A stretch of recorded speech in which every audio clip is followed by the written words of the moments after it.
नमस्कार दोस्तों, स्वागत है आपका पैथो की पाठशाला में। आज हम समझेंगे कि खून का सैंपल देने के बाद से लेकर रिपोर्ट हमारे हाथ में आने तक आखिर ये पूरा सफर कैसे होता है। तो चलिए शुरू करते हैं आसान भाषा में। सबसे पहले मरीज से खून लिया जाता है। यह काम फ्लेबोटमिस्ट यानी ट्रेन्ड टेक्नीशियन करते हैं। सही सुई और वैक्यूटेनर ट्यूब का चयन बहुत जरूरी है। अलग अलग टेस्ट के लिए अलग रंग की ट्यूब्स होती है, जैसे पर्पल EDTA ट्यूब CBC के लिए, येलो ट्यूब बायोकेमिस्ट्री टेस्ट्स के लिए, ब्लू ट्यूब कोआगुलेशन टेस्ट्स के लिए। सैंपल लेने के बाद लेबलिंग की जाती है, यानी मरीज का नाम, उम्र, आइडाहो नंबर लिखा जाता है ताकि कोई कंफ्यूजन ना हो।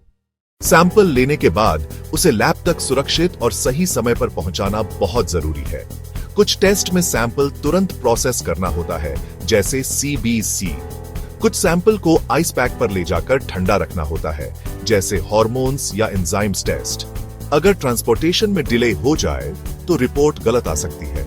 लैब पहुंचने के बाद सैंपल की एंट्री होती है।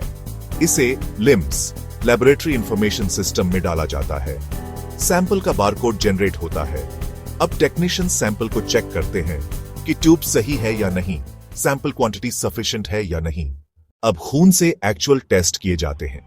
हिमेटोलॉजी एनालाइजर में जाकर खून की गिनती, CBC, HB, WBC काउंट आदि निकलती है। बायोकेमिस्ट्री एनालाइजर से sugar, cholesterol, kidney, liver function tests होते हैं। सीरोलॉजी, इम्यूनोलॉजी लैब में HIV, HBsAg जैसे टेस्ट। माइक्रोबायोलॉजी में कल्चर किया जाता है इन्फेक्शन का कारण जानने के लिए। टेस्ट कंप्लीट होने के बाद रिजल्ट्स को क्रॉस चेक किया जाता है।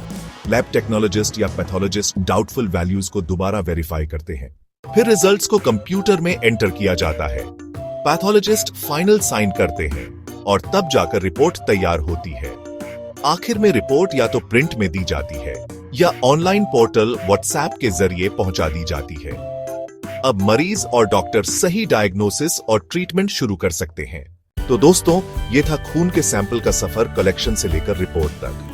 अब अगली बार जब आप ब्लड टेस्ट करवाएंगे तो याद रहेगा कि इसके पीछे कितनी मेहनत और प्रोसेस छुपी है।